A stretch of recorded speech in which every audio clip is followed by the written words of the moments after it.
Good day. My name is Professor Oladipo, and to demonstrate to you experiment 16, which is on simple and compound microscope. I want to believe you know what we use microscope for. We use it to view small and very tiny objects. For this experiment, you are provided with two lenses of different focal length. The first thing you need to do is to determine the focal length of the two. And the method that you have to use is to cast the image of a distant object on the screen. I have this as a screen, so I want to try and cast the image of the window, so to say, on this screen. Now I have, okay. So if you move this towards the screen, you look for a place where you can get a very sharp image. This sharp image is here.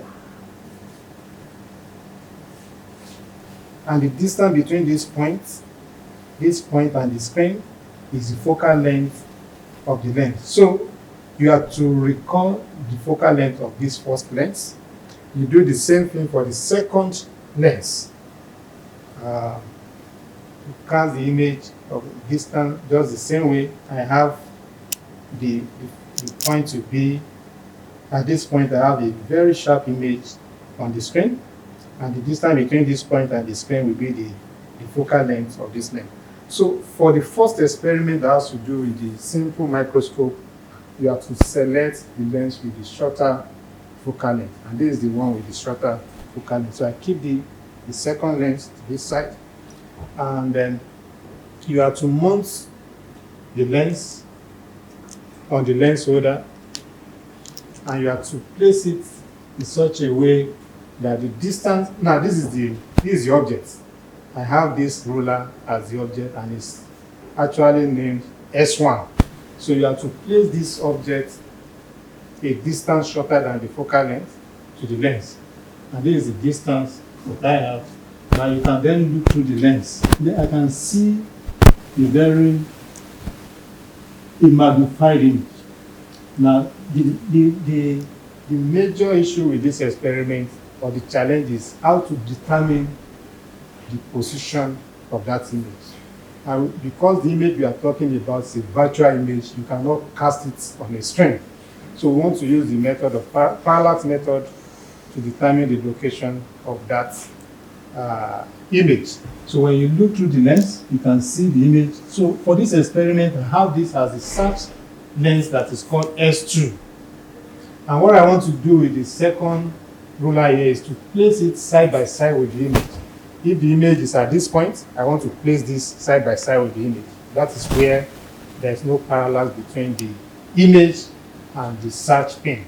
Now what we need to do is to look through the lens with one eye, and then look through the search ruler with the second eye. Please, we are not looking through the search ruler through the lens. We are looking at the search ruler directly.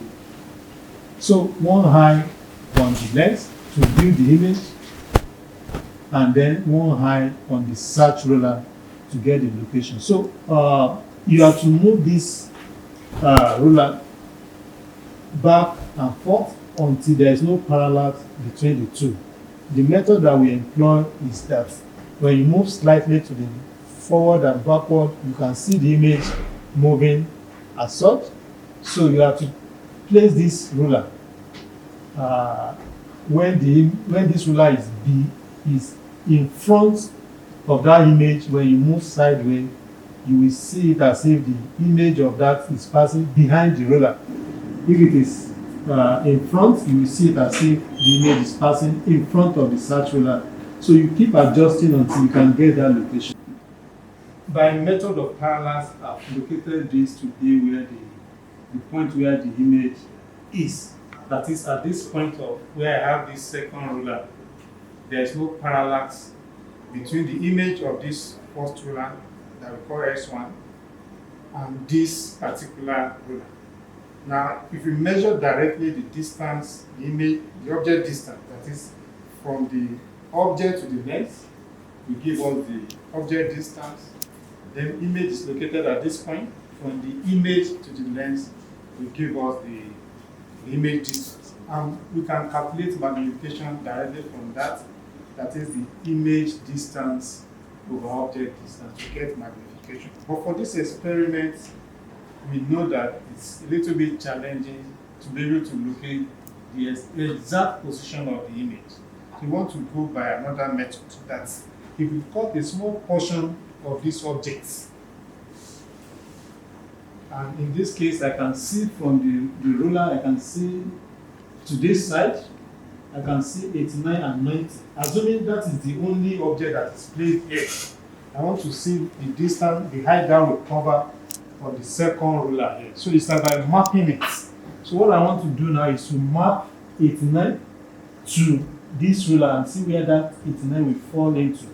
And when you are doing that, you need to look at that particular value, that the position of it directly, so that you avoid error due to parallel. So I can see 89, and I can mark that 89 to something about 8 or 9 on this ruler here.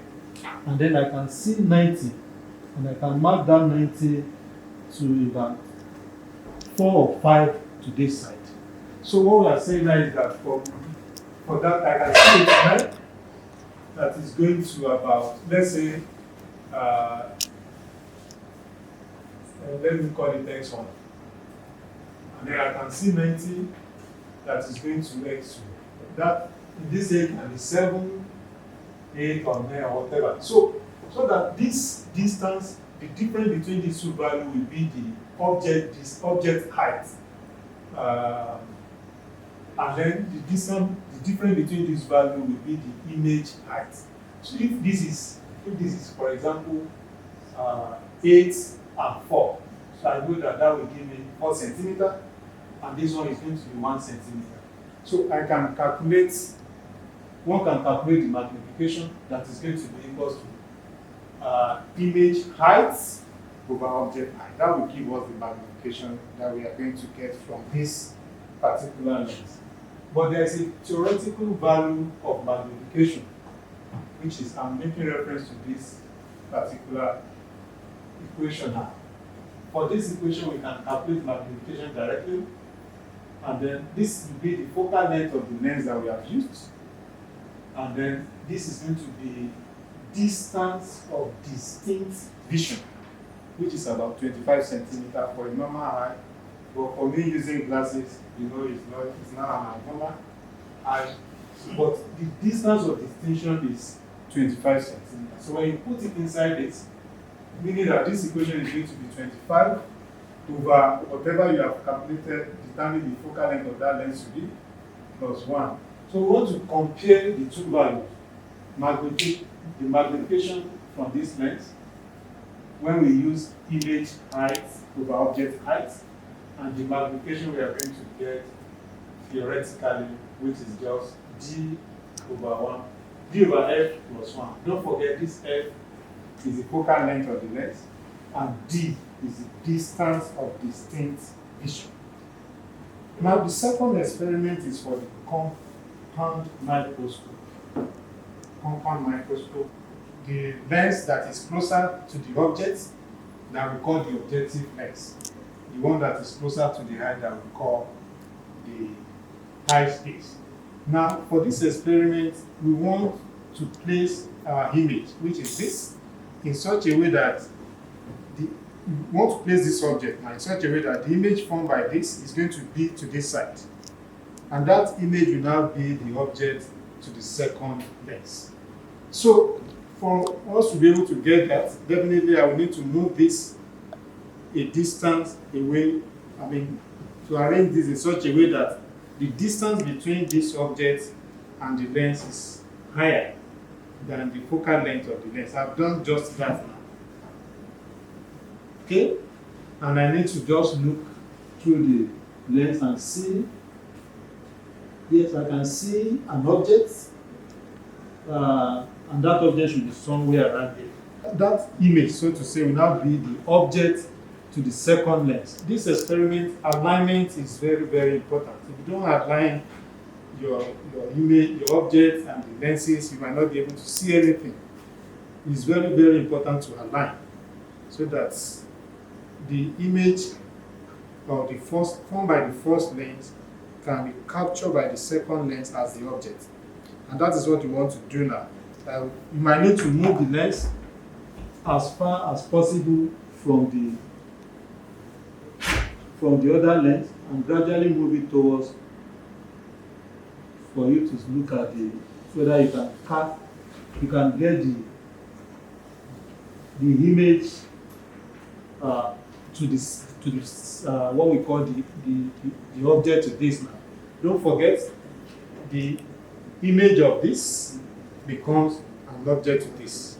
That object is somewhere here. If you are placing your lens, assuming the image is formed here, and you place your object here, and you place your lens here, you won't be able to see anything. That's why I said you should move it far away and gradually move it towards the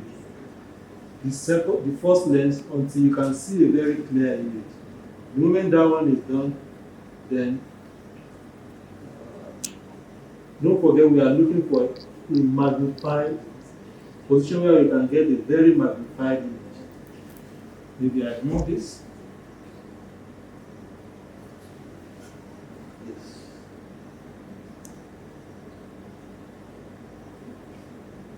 Good. So at this point I can see an image.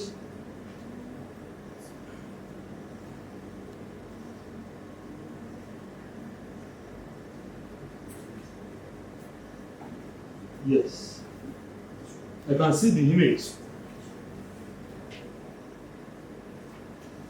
which is relatively big. Let me see if I can get something better than this. If I move it closer, it's not getting better. Yes.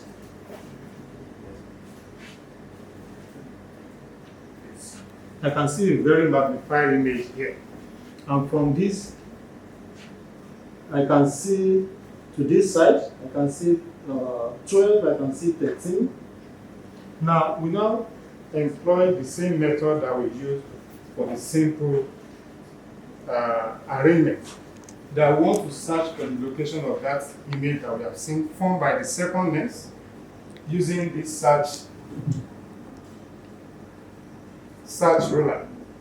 And the moment we can locate that, then we just repeat what we did for the first experiment. So the image that I can see is somewhere here.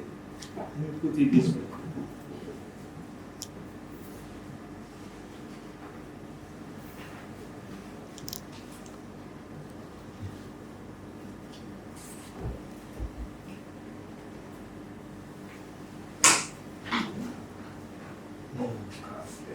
I think a little bit further away from here, that image, to this search ruler.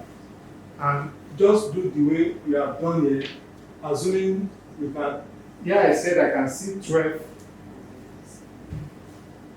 Because it's an inverted image, so to say, that's why I can see 12 to this side. On this, 12 is to this side, but the final image I'm seeing 12 is to this side.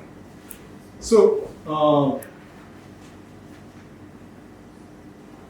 good. Yes. So, in this case, if I have this, just like the first one, that I map 12 to x1, and then 13, so to say, to x2, I can calculate from this the final image height. Don't forget, this is the object height. And using image height over object height, I can get magnification that is the same thing as image height. Image height over object height. So that will give the magnification. And we want to actually calculate this value. and then compare it with the theoretical value.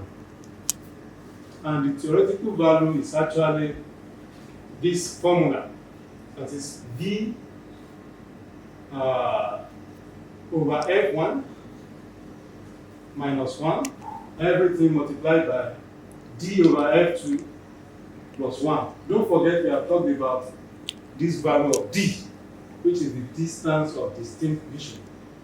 F2 is the focal length of the second lens in the eyepiece. F1 is the focal length of the objective lens. Now we need to determine this V. This V is actually the distance between this point where we have the final image and the first lens, and it can be measured. That is, we measure this distance from here to here, we give V. So we can put that into this equation and get magnification. So we can compare this magnification, so to say, theoretically with the one that we have determined experimentally. And that is what you are expected to do in this experiment. I want to encourage you to go through it when you get to the lab. Ensure that you determine the length, the focal length of the two lenses using the method of casting distant objects on the screen, and then do for the simple and then the compound, and then prepare your reports for assessment. Thank you.